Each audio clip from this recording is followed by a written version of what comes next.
welcome back to my channel. So I am really excited about this DIY because I've actually had this one planned out for several months now, and I'm going to be DIYing a Reformation inspired dress from a bed sheet. So my plans for this dress is it's going to be very cottagecore, very cute and summery, and I wanted to have that kind of longer, more vintage, like Reformation inspired style to it.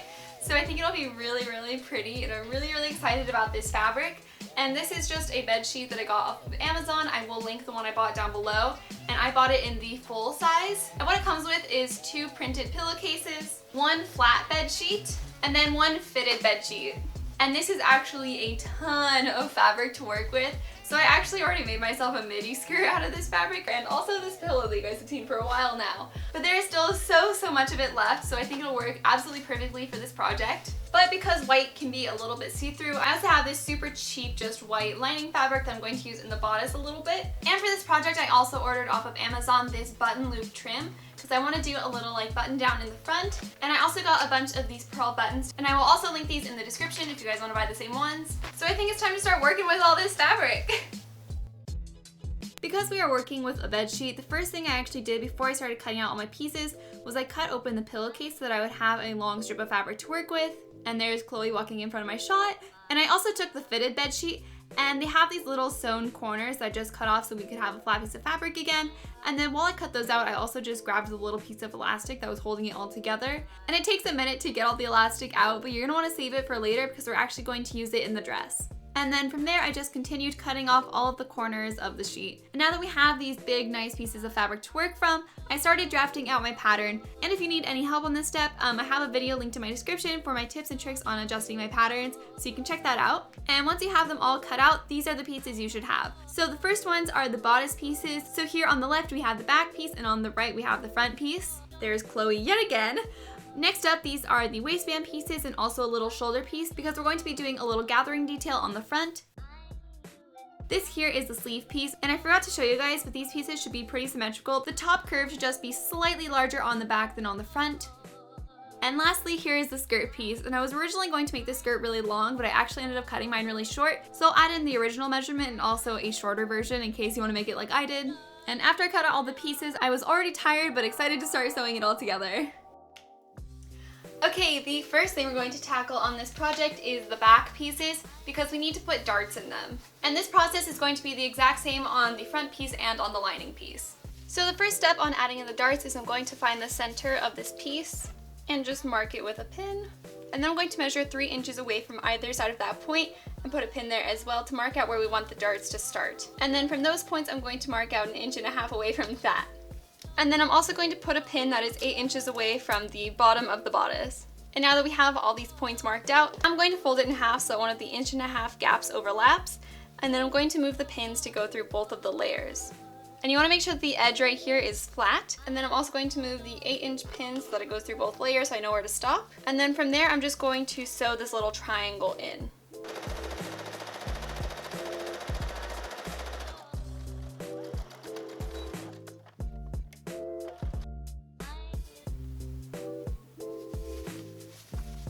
Now that the backs are sewn, we're going to work on the front pieces, and the first thing I'm actually going to do is I'm going to take one of the lining pieces and one of the front pieces, and I'm going to sew them together down the straight edge away from the armhole here.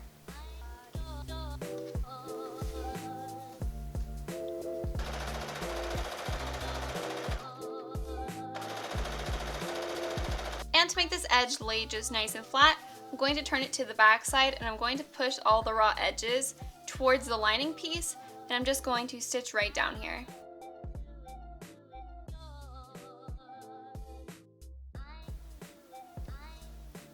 And now, because I want to do a cute little gathered design in the front, I'm going to put 2 parallel basting stitches across the top and bottom of the front piece. And just as a reminder, the basting stitch is just the longest stitch on your machine.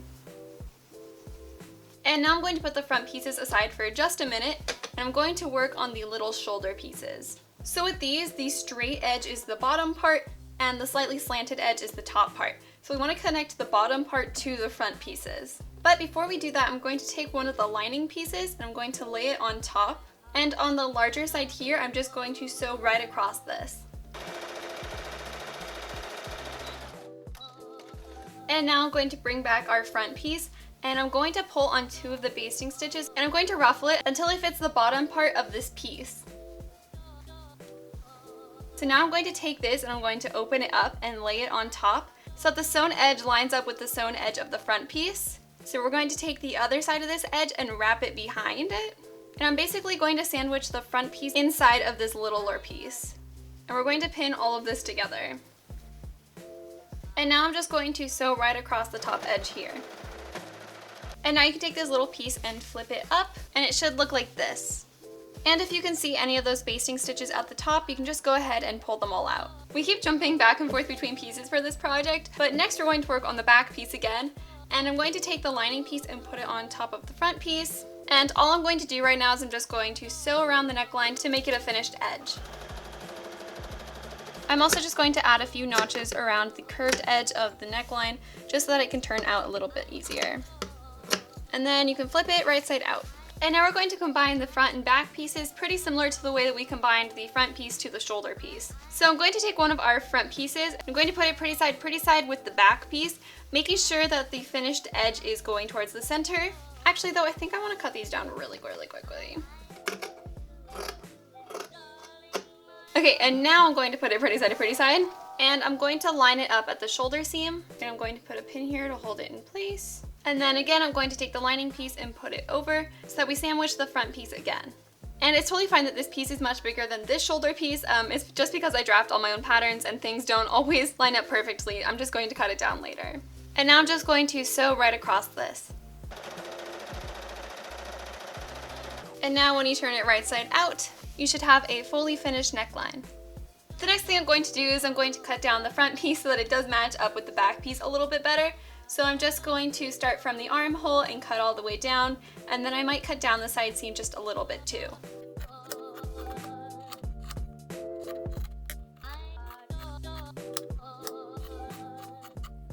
Much better.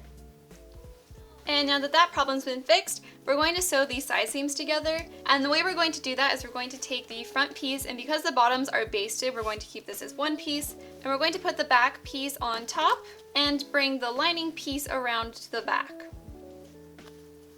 And this time the front piece is sandwiched between the 2 back pieces. And you're going to do that on both sides and then just sew down either side seam.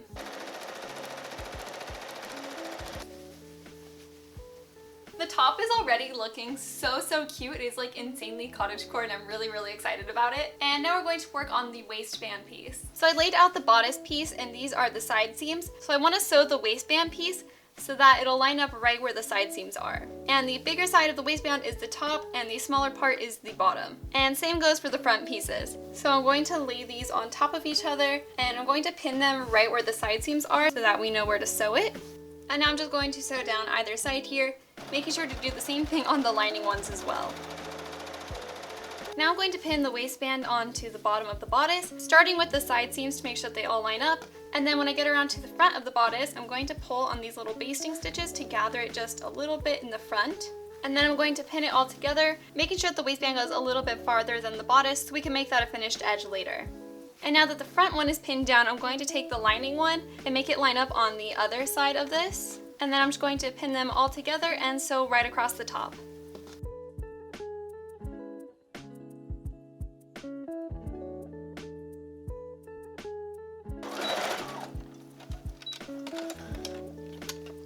And now we have a waistband piece. And now just to finish up the raw edge here, I'm going to fold the waistband in half, and starting from where the front of the bodice ends, I'm just going to sew straight down from there.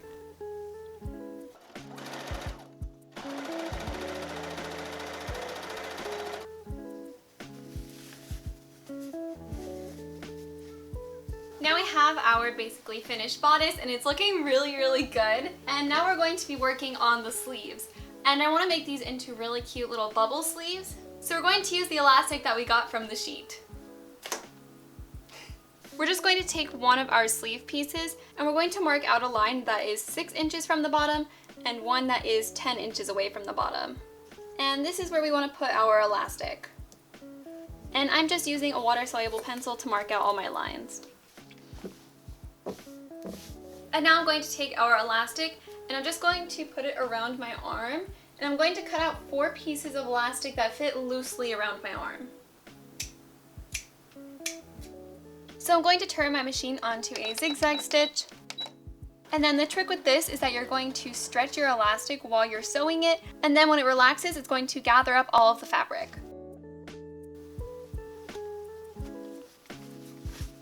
And I'm going to do the same thing on the other line and down the other sleeve.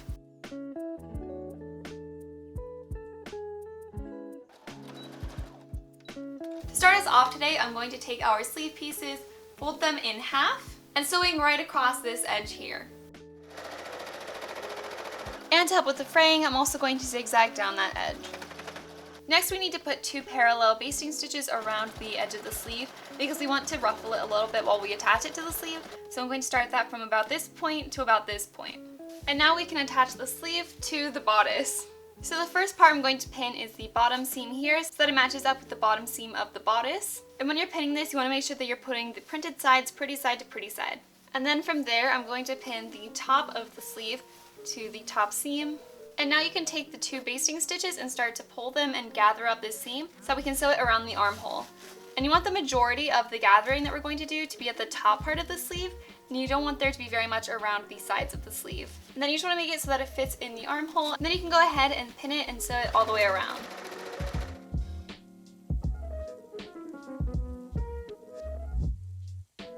And then again, I added a zigzag stitch all the way around the armhole just to help with the fraying. So cute! And then the last steps on the sleeves are just to cut the bottom a little bit and add a little hem all the way around.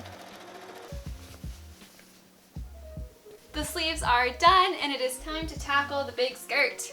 So because this dress is going to button down the front, the first step is going to be hemming the sides of the skirt. And then again, we're going to add even more ruffles, and I'm going to put 2 basting stitches all across the top edge of the skirt. And now before we start pinning the skirt to the bodice, I'm going to fold it in half and I'm going to mark the center of the skirt and mark the centers of those as well. This is just to make sure that when we start ruffling, we're going to get even ruffles all the way around. And now I'm going to measure out the center and sides of the bodice the same way. And now we're going to pin those quadrants together, but when we're pinning them, we're not going to pin the lining layer of the bodice yet. We're only going to pin them to the patterned layer. I'm going to open up the waistband so that we have the lining and the pattern right here. And then I'm going to pin the hem to edge that we just sewed right where those seams meet. And once it's pinned out, you should have these like gaps here. So we're going to pull on the basting stitches until they fit perfectly in those spaces.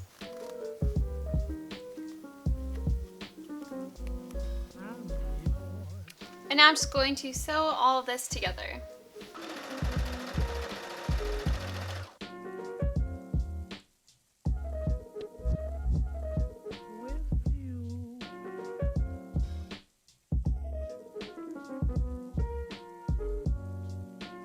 And now we want to cover up the raw edge of the waist that we just sewed with the lining piece of the waistband. So the way we're going to do this is we're going to take this flap here and lay it down on top of the seam.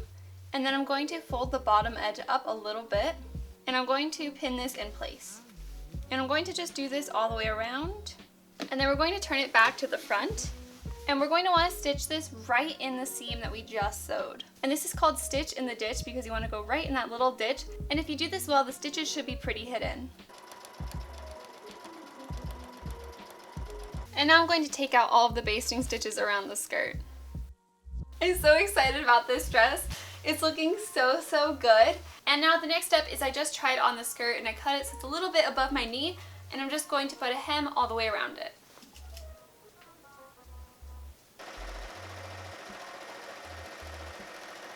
Now we are on to the very exciting part of adding the button loops all down the front. So on this trim that I bought, the loops are very close together. So what I think I'm going to do is I'm going to cut every other one off so that they have a little bit more space between them.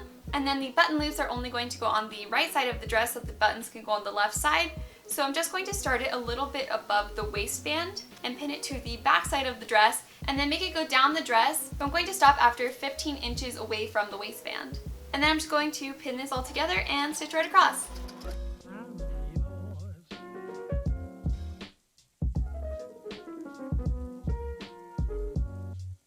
And now the very last step on this dress is to hand stitch all of the freaking buttons on, which is going to take so long, but needs to be done. So we need to be able to mark out where all of them should go, so I'm just going to lay the loops on top of the other side of the dress so that everything lines up. And then I'm just going to mark a dot through all of the loops where a button should go. And now I'm just going to get to hand sewing.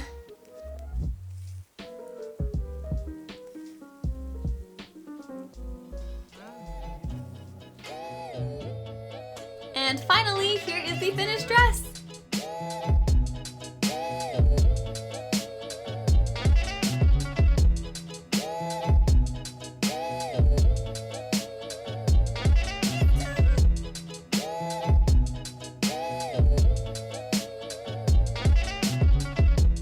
I am so obsessed with the level of cottagecore I was able to get with this dress. It is literally just like the cottagecore dress of my dreams, the little bubble sleeves and all the buttons in the front. I'm just obsessed with it. I just want to like frolic in fields all day in it. And like I mentioned, I ended up changing the design and making it a little bit shorter, and I think that really helped not make it like Little House on the Prairie, but more like vintage. So I am just very happy with the results. If you guys end up giving this dress a try, you can always send me a picture on Instagram. I get so excited to see them. And other than that, I don't think I have anything else to say. So I hope you guys have a good rest of your day, and I will see you next Friday with a new video. Bye!